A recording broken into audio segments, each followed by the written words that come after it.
tal? Buenas tardes. Vamos a platicar acerca del análisis constitucional del Banco de México. Para ello vamos a responder 10 preguntas. Estas 10 preguntas están divididas en 3 grandes temas. El primero de ellos sería las funciones del Banco de México y su autonomía. El segundo sería su estructura y las leyes que la rigen o que lo rigen. Y tercero, el contexto histórico y la transparencia. Pasando estas 10 preguntas, llegaríamos a una reflexión y la parte final. El Banco de México tiene por primero proveer de dinero a la economía mexicana, en este caso siendo el único emisor de moneda nacional. El segundo sería velar por un buen funcionamiento en el sistema de pagos. Todo lo que tiene que ver con las transacciones, transferencias y cheques tienen que realizarse de manera eficiente y segura. Y 3 sería tener como objetivo mantener un nivel de la inflación estable. En este caso, para que la moneda tenga un mismo poder adquisitivo. La prioridad se basa en evitar la inconsistencia temporal, que sabemos que es el estimulamiento del crecimiento del país, o en este caso económico, a partir de un efecto de corto plazo, que es utilizar al Banco de México para financiar ciertos proyectos. Esto al final nos lleva o deriva en una inflación. Lo que se trata de hacer en este caso es al revés, priorizar el largo plazo y mantener una estabilidad de los precios. Esto con un rango de una inflación del 3% como un mandato que tiene el Banco de México. Y que esto lo que genera justamente es certidumbre y la facilidad de una inversión a largo plazo de los inversionistas. La dominancia fiscal era la práctica que realizaba el gobierno anteriormente a su autonomía, en la cual forzaba o utilizaba los medios que tenía Banxico de imprimir dinero, y que con esta impresión de dinero de capital podía entonces utilizar un medio para de manera artificial traer una especie de estabilidad y movilidad económica.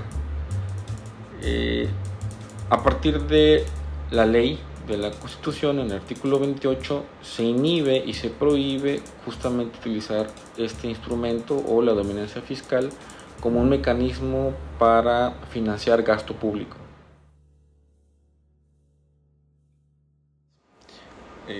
Vamos a establecerlo en 3 partes. La primera sería la administración de la función y su gestión, la segunda la estabilidad de los precios y la tercera una provisión de su financiamiento. En la primera parte vamos a dividirlo en 2. La primera sería la autonomía funcional. Esto quiere decir que el Banco de México tiene la libertad de decidir la política monetaria, ya sea interviniendo en el mercado, fijando una tasa de interés. Esto sin necesidad de pedir permiso al presidente o al Congreso. Y esta es una función que solamente le compete al Banco de México, que debe de estar aislado de los problemas políticos o ciclos que puedan existir en el país. La segunda parte de la autonomía de gestión sería que el Banxico tiene libertad para administrar su propio presupuesto. Esto proviene justamente de que no le cuesta cuesta 0 pesos al Estado, y eso tiene que ver con el señoreaje. La segunda parte de la respuesta, vamos a decirlo, es la estabilidad de los precios. La estabilidad de los precios es justamente la razón del existir del Banco de México. Esto es a partir del combate a la inflación, que es el mandato que tiene a partir del artículo 28. Y el artículo 28 menciona justamente que es la única manera de sostener de manera adecuada el crecimiento y el bienestar del país a lo largo del tiempo. Y bueno, finalmente lo que es la provisión del financiamiento, esto, bueno, lo que ocurre con el Banxico es que tiene un mecanismo de blindaje donde justamente no se le permite al Estado utilizar al Banxico como una manera de financiarse. Y bueno, esto automáticamente lo que hace es que el Estado o el gobierno en este caso tiene que tomar mejores decisiones en política económica. En principio porque el Banco de México no depende de un presupuesto de la Federación, no es aprobado por el Congreso, ni por diputados ni por senadores. Entonces, digamos, en esta situación queda completamente aparte. Ahora, esto significa que puede cubrir sus propios gastos con las ganancias que tengan y puede de cierta manera tener una verdadera autonomía. La otra situación es que esta autonomía se obtiene, o autonomía financiera se obtiene a partir del derecho de señoreaje.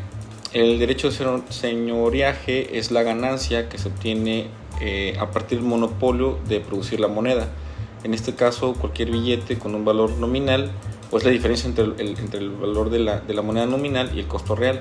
Supongamos que, por ejemplo, un billete de 200 o 1000 o 500 pesos cuesta 20 pesos producirlo, y entonces el resto se le considera, digamos, una posible ganancia. Esto sería una parte. La segunda sería ingresos propios. Estos ingresos propios sería a partir de rendimientos que pueda tener el Banco de México a partir de inversiones en el extranjero. Con esto cubriría todos sus gastos de operación, salarios y mantenimiento.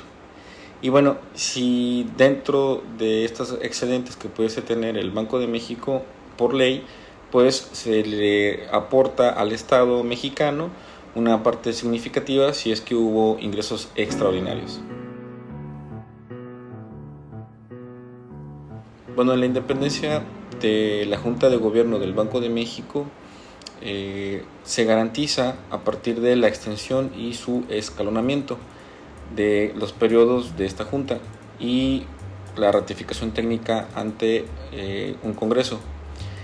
En dos partes, el Banco de México tiene por principio un gobernador. Este gobernador tiene un periodo de 6 años y va a la mitad de cada sexenio. Son 3 años con un sexenio y 3 años con otro.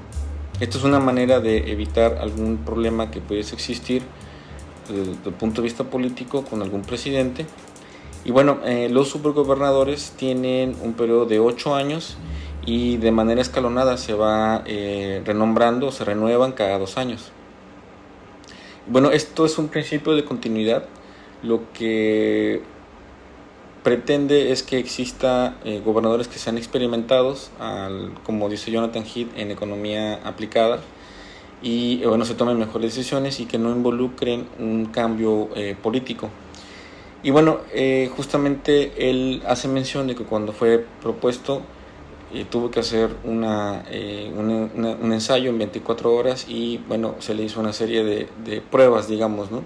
Para comprobar que existiese o tuviese la experiencia necesaria para ocupar un puesto dentro de la Junta de Gobierno del Banco de México. En este caso, el nombramiento proviene del Ejecutivo, sin embargo, tiene que ser ratificado por el Senado y al final los criterios es que debe ser una persona con amplia experiencia en el ámbito financiero o económico. Hasta antes de su autonomía, México venía de una serie de crisis económicas con inflaciones muy fuertes, de alrededor de un 30 a un 40% anual, inclusive hasta un 180% anual. Esto es, bueno, por una serie de políticas en esa época o en esas épocas, finales del desarrollo estabilizador, desarrollo compartido y el inicio del neoliberalismo. Entonces, digamos, esto es el antecedente histórico que cuando aparece la autonomía, curiosamente aparece el error de diciembre, que es con el que se bautiza, con que inicia el Banco de México. Esto implicaría que se tomarían mejores medidas para contrarrestar el problema de la crisis inflacionaria, ya resolviéndolo desde el punto de vista técnico. Esto trajo muchos beneficios y lo menciona bastante bien Jonathan Heath, como en la gráfica aparecen unos picos muy altos hasta antes de su autonomía, y cuando es el después, digamos, es una mesa, ¿no? La curva se vuelve más tenue y en promedio es un 8%. Esta época es particularmente compleja. En el contexto político había ocurrido el levantamiento armado del movimiento zapatista. Se había dado también el asesinato del precandidato del PRI.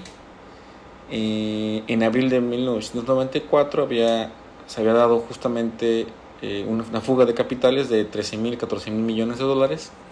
Y posteriormente, ya en diciembre, pues había habido un error, justamente. Entonces esto provocó que hubiese una reducción significativa de las reservas internacionales en 3.400 millones de dólares. Esto produjo una caída en el PIB y hubo una inflación del 52%. Ahora bien, a partir de la autonomía del Banco de México, en la cual ya no responde a la impresión de dinero, justamente lo que permite es que se mantenga una estricta política monetaria, y con ello, a pesar de ser impopular, se empieza a ganar prestigio.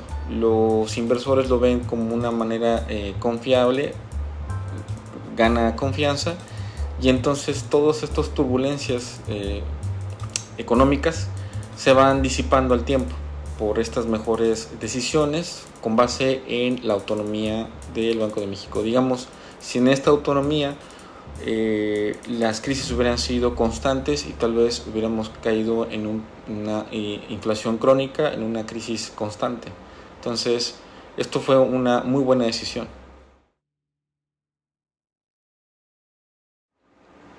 En un inicio pareciera ser que era bastante opaco, porque solamente se daba la noticia de las reservas internacionales 2 veces en un año. En este caso, Jonathan Heath da el ejemplo de que en esa época Miguel Mancera consideraba que era bastante hacer esta mención de las reservas internacionales. Y bueno, el cambio a día de hoy es de que la publicación de las reservas internacionales se hace cada martes, o sea, es de manera semanal. Entonces, como vemos, ha sido un cambio bastante amplio, bastante radical entre la publicación y la transparencia de la información. De cierta manera es un fortalecimiento de su autonomía. Este filtro que ocurre al momento de elegir a una persona que tenga la competencia y las credenciales necesarias es una manera de filtrar a ciertos personajes que pudiesen estar involucrados con un sector político, y entonces de esta manera se asegura que el candidato o el perfil sea el adecuado, el idóneo para el cargo. En esta misma línea, la persona que sea el candidato tiene que tener ciertos requisitos básicos. Esto está mencionado como tiene que ser mexicano, debe de cumplir 5 años en materia de excelencia académica, o en su caso de alta dirección financiera. Tiene que tener menos de 65 años. Esto puede contravenir un poco con una ley constitucional de no discriminación. Sin embargo, bueno, es uno de los criterios que se considera. Y bueno, de esta manera se evita que exista amiguismo dentro de la elección de algún candidato. Ahora bien, esto también implica que los poderes del Estado se pongan de acuerdo entre el poder legislativo, el poder ejecutivo, para poder aprobar a un candidato, y que este candidato sea el mejor perfil para ocupar un puesto en el Banco de México. Entonces, de esta manera se considera que es la mejor forma de darle un fortalecimiento a la autonomía del Banco de México. A manera de conclusión del análisis constitucional del Banco de México, podemos hablar de un antes y un después de la autonomía y justamente un antes y después de la estabilidad económica de México. Hasta antes de la aparición de la autonomía a rango constitucional en el artículo 28, lo que vemos son una serie de crisis económicas con inflaciones muy altas del orden del 40% anual, inclusive vimos que hasta el 180%. Y bueno, aparece la autonomía, justamente se ocurre otra crisis, se toman mejores decisiones que entran en el ámbito netamente técnico y que al tiempo nos daría una cierta estabilidad inflacionaria y una estabilidad de los precios. Digamos, esto fue un rompeaguas a partir de la autonomía. Entonces vemos que ha sido una muy buena decisión, una muy buena herramienta para contrarrestar cualquier tipo de política que pudiese afectar los intereses del país. La otra sería que, bueno, esta junta de gobierno que tiene el Banco de México tiene una independencia política porque está en disarmonía con las decisiones que pudiesen tomar algún gobierno que le interese de cierta manera llevar a cabo políticas que pueden ser de manera rápida, buenas económicamente, pero a la larga traer consecuencias, ¿no? Una inflación o crisis o movimiento de capitales. Entonces, como hay una desarmonía, cada 3 años hay un nuevo gobernador que está en desfase con el Ejecutivo. De cierta manera esto da credibilidad y los inversores o la gente que tiene capital invertido en México pues tiene de cierta manera una confianza. Y bueno, finalmente vemos que el Banco de México ha mejorado en su transparencia. Ahora se puede acceder a las minutas, podemos acceder a los calendarios, podemos acceder de manera más profunda cualquier tipo de información que esté generando el Banco de México, y esto a la vez de nuevo fortalece un círculo positivo, un círculo virtuoso en el que se da de nuevo un fortalecimiento y mayor credibilidad al Banco de México.